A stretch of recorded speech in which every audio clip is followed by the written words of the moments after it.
যে সকল সংগঠন রয়েছে তারা আসলে মূলত কৃষকের পক্ষে কথা বলে না, কৃষকের অধিকারের পক্ষে কথা বলে না। আমরা চাই কৃষক শক্তি আজকে যেই কুড়িগ্রামের মাঠ থেকে আবির্ভূত হচ্ছে তারা একটি শক্তিশালী কৃষক সংগঠন হিসেবে আবির্ভূত হবে, যারা প্রকৃতপক্ষেই কৃষকের অধিকারের কথা বলবে। কৃষক যে সকল সমস্যা ভুগছে, তার সেচের সমস্যা, বীজের সমস্যা, সারের সমস্যা, তার যে ন্যায্য মূল্য কৃষক পাচ্ছে না, ফসল ফলাতে যেই পরিশ্রম, যেই টাকা ব্যয় হচ্ছে, ফসল বিক্রি করতে গিয়ে সেই একই টাকা পাচ্ছে না, নানান ধরনের সিন্ডিকেট হচ্ছে, সরকার ন্যায্য মূল্যে তার থেকে ধান কিনছে না। আমরা দেখলাম এই বছরও এই সরকার, নতুন সরকার আসার পরেও কৃষকের কাছ থেকে ধানের মূল্য বৃদ্ধি করে নাই, যেখানে খরচ থেকে শুরু করে সবকিছুই বৃদ্ধি হয়েছে। ফলে এই যে কৃষক দৈনন্দিনভাবে প্রতিদিন আপনারা নানান সমস্যায় ভুগতেছেন কৃষকেরা, এবং কৃষকদের এত সমস্যা এটা কেউ দেখে না বিধায় দেখা যাচ্ছে যে কৃষকরা কৃষিকাজে অনাগ্রহ হয়ে উঠতেছে, কৃষিকাজ তারা ছেড়ে দিচ্ছে। ফলে আমরা যেই সকল পণ্যাদি এক সময় আমরা অন্য দেশে রপ্তানি করতাম, এখন সেই সকল পণ্য আমাদেরকে আমদানি করতে হচ্ছে, কারণ আমাদের নিজেদের দেশে উৎপাদনশীলতা নাই। এক সময় পাট চাষের জন্য পুরো বাংলাদেশ বিখ্যাত ছিল বিশ্বব্যাপী, এখন সেই পাটও আমাদেরকে আমদানি করতে হয়। আমরা চাইলে যে পরিমাণ লবণ আমাদের প্রয়োজন, যে পরিমাণ চিনি আমাদের প্রয়োজন, আমরা আমাদের দেশে সেটা উৎপাদন করতে পারি, কিন্তু দেখা যায় এই পণ্যগুলো আমাদেরকে বাইরে থেকে আমদানি করতে হয়। কারণ আমরা যারা চাষি তাদেরকে উৎসাহ দিতে পারি নাই, তাদেরকে আধুনিক প্রযুক্তি তুলে দিতে পারি নাই। এই যে কৃষিকে ধ্বংস করা, কৃষিকে নষ্ট করা, এইটা একটা ষড়যন্ত্র, বাংলাদেশের অর্থনীতিকে ধ্বংস করার ষড়যন্ত্র। ফলে বাংলাদেশের অর্থনীতিকে যদি আমরা সামনের দিকে এগিয়ে নিয়ে যেতে চাই, বাংলাদেশের অর্থনীতিকে আরো শক্তিশালী করতে হলে আমাদের কৃষি ছাড়া কোনো বিকল্প নাই। কৃষিকে আধুনিকায়ন করতে হবে এবং কৃষকদেরকে যথাযথ মূল্যায়ন করতে হবে, সম্মান দিতে হবে, কৃষকের অধিকার নিশ্চিত করতে হবে। এবং এই অধিকার শুধুমাত্র কিছু টাকার কার্ডের বিনিময়ে সম্ভব না। কৃষক কার্ডের মধ্য দিয়ে আপনাকে হয়তো কিছু টাকা আপনি পাবেন, আমরা সেটার বিপক্ষে না, কিন্তু সেটা দিয়ে তো আপনার কৃষি কাজের সমস্যার সমাধান হবে না, আপনার সেচের সমস্যার সমাধান হবে না, আপনি যে বীজ পাচ্ছেন না, বীজ হারিয়ে যাচ্ছে, সেই বীজের সমস্যার সমাধান হবে না, আপনি যে কীটনাশক ব্যবহার করছেন সেই সকল কোনো সমস্যারই সমাধান হবে না। বরং একটা নির্ভরশীল জনগোষ্ঠী তৈরি হবে এবং এই কৃষক কার্ডের নামে দুর্নীতি হবে। সেটা কৃষক দলের কাছেই যাবে, যুব দলের কাছে যাবে, শ্রমিক দলের কাছে যাবে, প্রকৃত যে ভুক্তভোগী কৃষক সেই কৃষক পরিবারের কাছে যাবে, সেইটার কোনো নিশ্চয়তা নাই।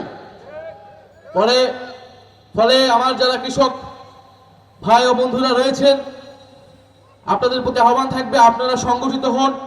জাতীয় নাগরিক পার্টি এনসিপি সাধারণ মানুষের পক্ষে কথা বলে, সাধারণ জনগণের পক্ষে কথা বলে। আপনারা দেখেছেন জুলাই গণ অভ্যুত্থানে আমরা এদেশের মানুষের পক্ষে রাস্তায় নেমে এসেছিলাম, ফ্যাসিবাদের বিপক্ষে লড়াই করেছি, আমরা গণভোটের পক্ষে দেশের সংস্কারের জন্য লড়াই করে যাচ্ছি এখনো, দেশকে আধিপত্যবাদ মুক্ত করতে, দেশের স্বাধীন পররাষ্ট্রনীতির জন্য, সার্বভৌমত্বের জন্য এদেশের ছাত্র জনতাকে সাথে নিয়ে জাতীয় নাগরিক পার্টি লড়াই করে যাচ্ছে এখনো। ফলে আমরা এখন কৃষকদের মধ্যে সংগঠন করতে চাই, কৃষকদেরকে নিয়ে আন্দোলন করতে চাই। আমরা মনে করি কৃষকরা আমাদের একটা বড় ভ্যানগার্ড হবে, কৃষকদের জন্য আমরা কাজ করব, কৃষকরা আমাদের জন্য কাজ করবেন। আমরা উভয়ে পরস্পরের স্বার্থ দেখব।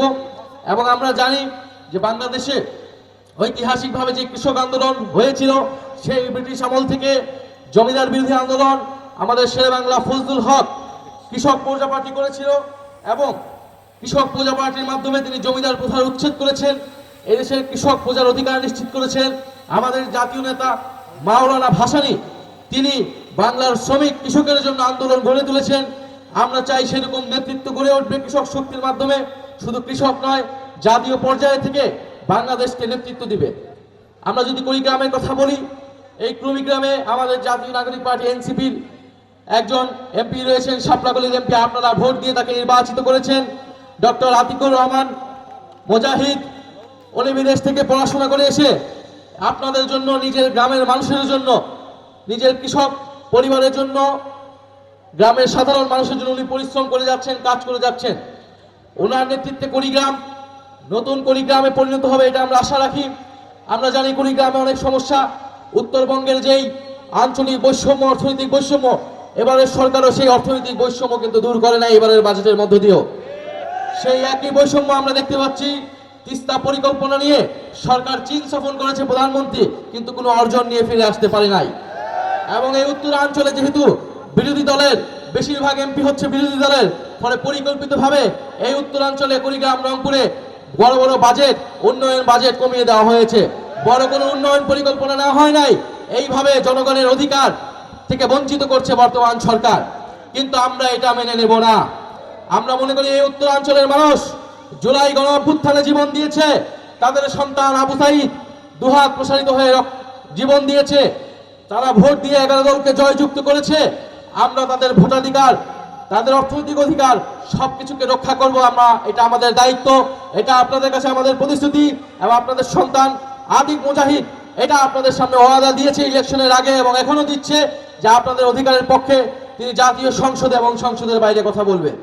আমরা জানি কুড়িগ্রামের কৃষক আলু চাষি যারা, তারা আলু চাষের মূল্য পায় না। একেবারে মনে হতে হয় যে আলু তারা ফেলে দিতে হয়, পচে যায়। কোনো কোল্ড স্টোরেজ, পর্যাপ্ত পরিমাণে কোল্ড স্টোরেজ আমাদের উপজেলাগুলোতে নেই। আধুনিক